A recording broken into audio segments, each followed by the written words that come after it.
in the heart of our suburban neighborhood, a place where every blade of grass stood at attention under the watchful eye of the homeowners association, I found solace. It wasn't the manicured lawns or the uniform mailboxes that drew me in.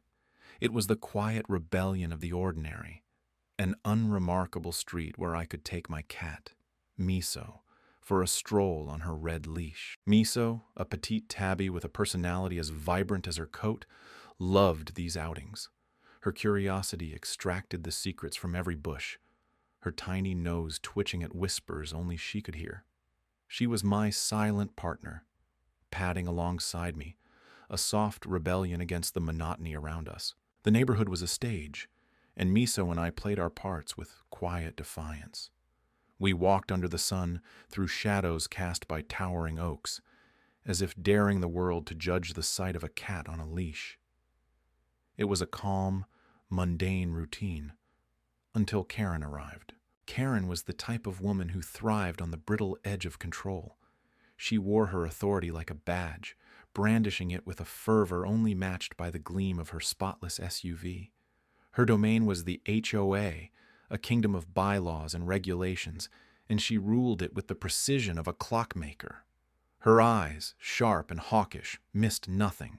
The day it began was unremarkable. A Thursday.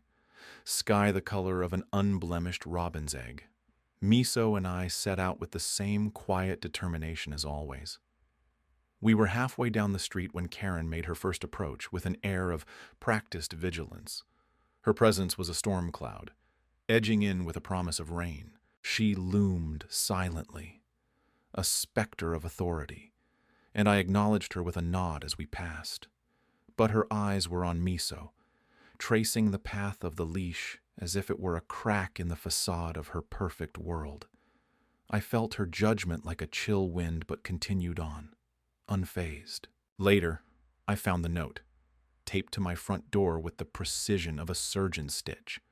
It was the first salvo in what would become a campaign of petty tyranny, typed, of course, because Karen's words required an air of formality, a reminder of HOA regulations, a gentle suggestion that perhaps cats were not meant to roam on leashes, as if Miso were a scandalous rumor slipping down the street. I read it, felt the edges of exasperation nibble at my calm, but decided to let it rest. It was a small thing, a mere ripple in the pond of my day. I would not let it disrupt the stillness I cherished. Miso and I would continue our walks, a silent protest against the stifling grip of conformity. The next day I found another note, this time tucked under the windshield wiper of my car, a repetition of the same veiled warnings, but now with an undercurrent of impatience that seeped through the ink. It was Karen's voice on paper, a mantra of control. I imagined her writing it, lips pursed, each stroke of the pen a battle cry against my feline audacity. As I slipped the note into the depths of my coat pocket, I felt not anger, but a curious amusement. It was almost endearing, this desperate need of hers to maintain order. I wondered if she realized how beautifully chaotic life could be, how sometimes a little disorder was the very thing that kept the heart beating. Our walks continued. The notes persisted, a dance of silent rebellion and quiet retaliation. Miso, blissfully unaware of the brewing storm around us, would still prance beside me, her tail held high.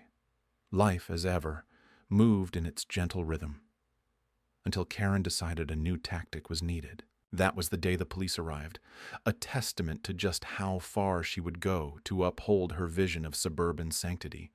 But for now, the stage was still set, the players poised, and my determination unwavering.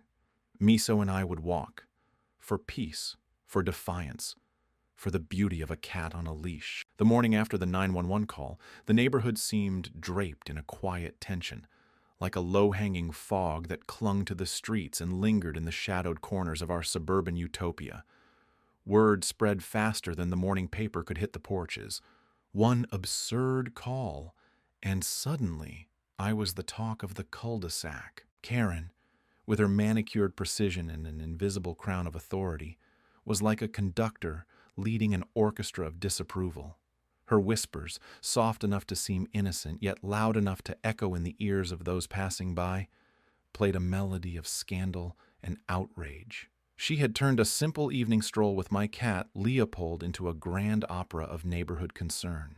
The first sign of her escalation appeared tacked to my front door, fluttering in the gentle morning breeze.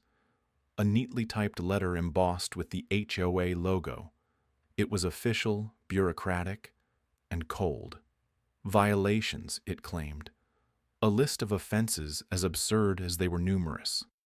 Improper pet conduct, leash-length discrepancies, and a vague mention of disruptive behavior that seemed to cover any other imagined transgressions. I chuckled softly. The paper was a testament to creativity, though not in the way its authors intended. It was remarkable how rules could be stretched, twisted, and molded like clay to fit the whims of those who wielded them with self-righteous authority. Karen's influence was a river carving through rock, relentless and unyielding.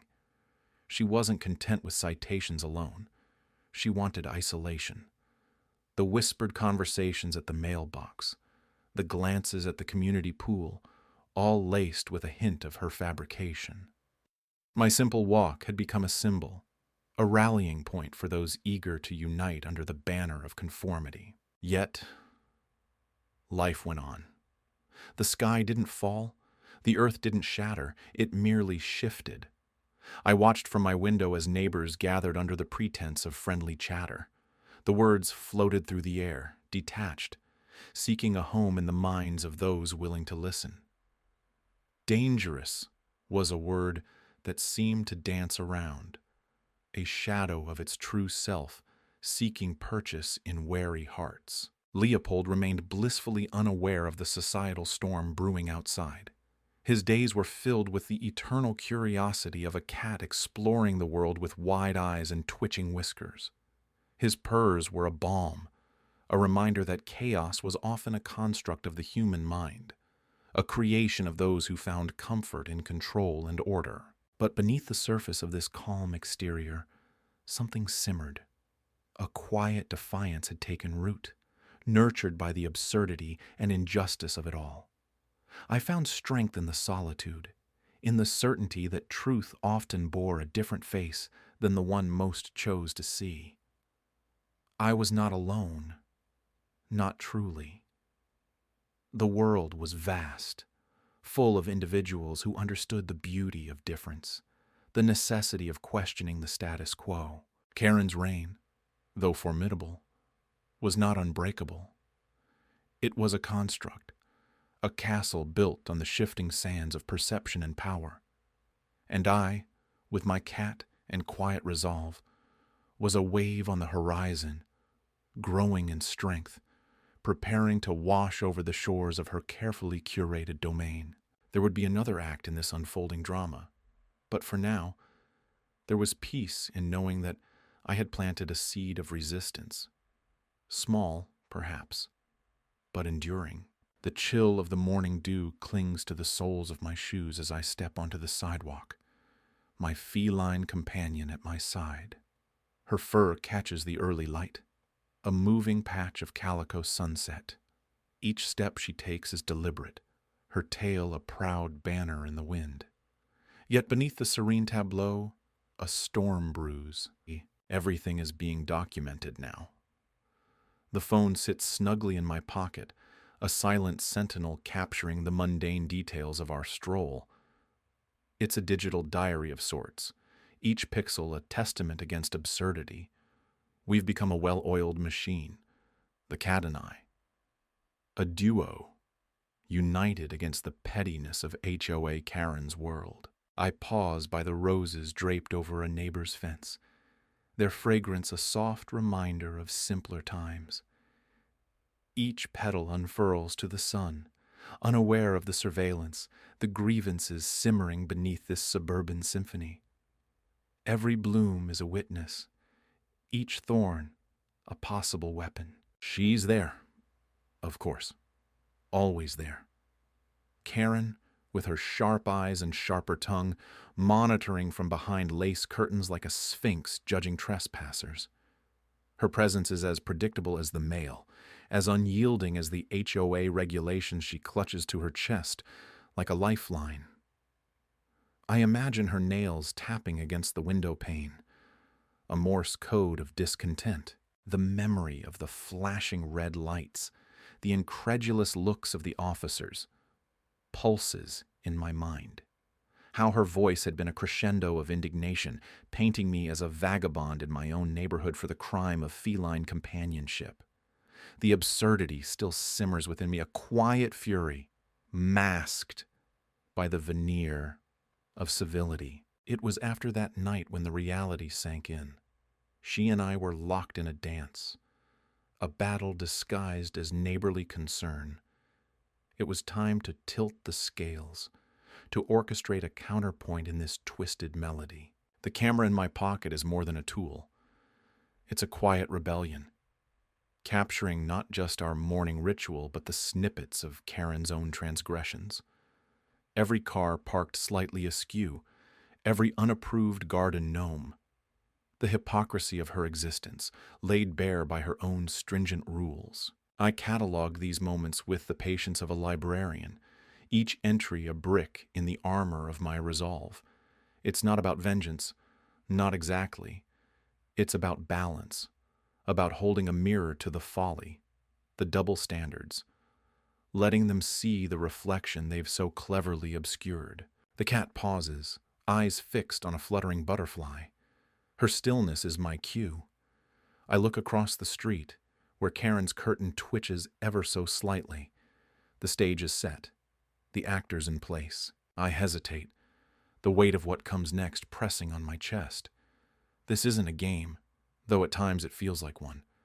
A strategic maneuver in the quiet war of civility versus absurdity. A single step forward, the leash taut, the cat unbothered. The world watches, oblivious and indifferent. I feel the tension crackle like static on a woolen sweater.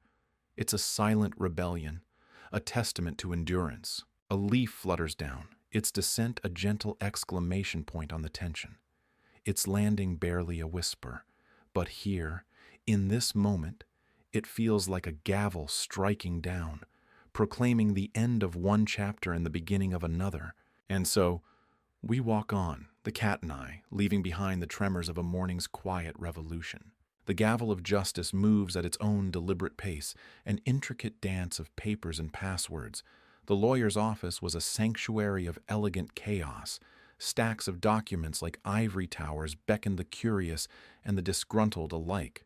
My lawyer, a seasoned maestro of legal symphonies, sat across from me, the dim afternoon light casting a solemn glow on the polished mahogany desk.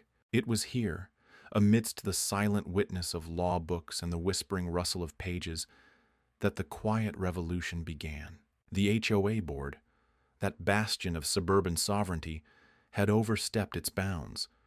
Karen had called the police for the crime of feline promenades, an action so absurd it seemed plucked from a satire. Yet, the consequence had been real. The humiliation, the intrusion, the unwanted spotlight on a quiet life. My life. It was time to respond, not with the raw heat of anger, but with the cool edge of reasoned resolve. In this hushed chamber of legal strategy, I crafted my own tomes of justice. The complaint was methodically outlined, each point a measured step on the path to reclaiming dignity. The HOA's own rules were their undoing, documented inconsistencies and overreaches forming a latticework of their impending unraveling. Within the text, my resolve crystallized, a testament to the quiet power of persistence. Time, like a slow-moving river, carried the complaint through its channels. There was no rush. Justice, as I had learned, preferred the patient. Karen, oblivious to the undercurrents, continued her reign of petty terror, a leaf in the stream, unaware of the waterfall ahead. Her demands grew ridiculous, each one a stone added to her own undoing. The neighborhood gossiped in hushed tones, whispers of dissent threading through backyard fences and across manicured lawns. The board meeting was a spectacle of its own making. Karen, seated at the heart of the table, presided with an air of unearned gravitas. Her eyes were sharp, scanning the room for compliance, yet they betrayed an undercurrent of insecurity.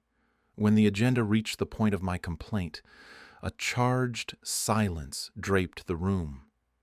It was here, poised on this precipice, that the power of timing revealed itself. The board shuffled papers, eyes darting across the room, seeking refuge. The room, once a bastion of Karen's rule, trembled under the weight of unveiled truth. I saw it in their expressions, the dawning understanding that they were not invincible. The complaint, a simple stack of papers, became a mirror reflecting their own hubris. Karen's composure cracked, ever so slightly, a tremor in her voice, a falter in her gaze. For the briefest moment, the tyrant's mask slipped, revealing the fragile ego beneath. The room exhaled, a collective acknowledgement of the shift in power. It was a silent coup, executed with the elegance of a well-played chess game. Victory, I realized, was not about vanquishing an enemy. It was about restoring balance, reclaiming peace from chaos. As I left the meeting, the afternoon sun casting long shadows on the pavement, I felt the steady rhythm of justice in each step. My cat, regal and unbothered, awaited at home.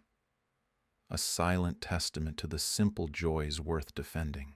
The neighborhood breathed easier in the days that followed. The air, once heavy with Karen's dominance, was lighter, tinged with the scent of cautious optimism. My walks with the cat resumed, each step a quiet celebration of small victories. The birds sang brighter. The leaves rustled with newfound freedom. In the end, Karen remained, a reminder of what once was, a curious relic of a bygone discord. But the neighborhood had changed, woven into a tapestry of resilience and quiet rebellion. And so, life continued, in all its mundane, extraordinary glory. The sun settled over the horizon, painting the sky with soft strokes of pink and orange, as the community gathered for what was supposed to be the serenity of a summer evening.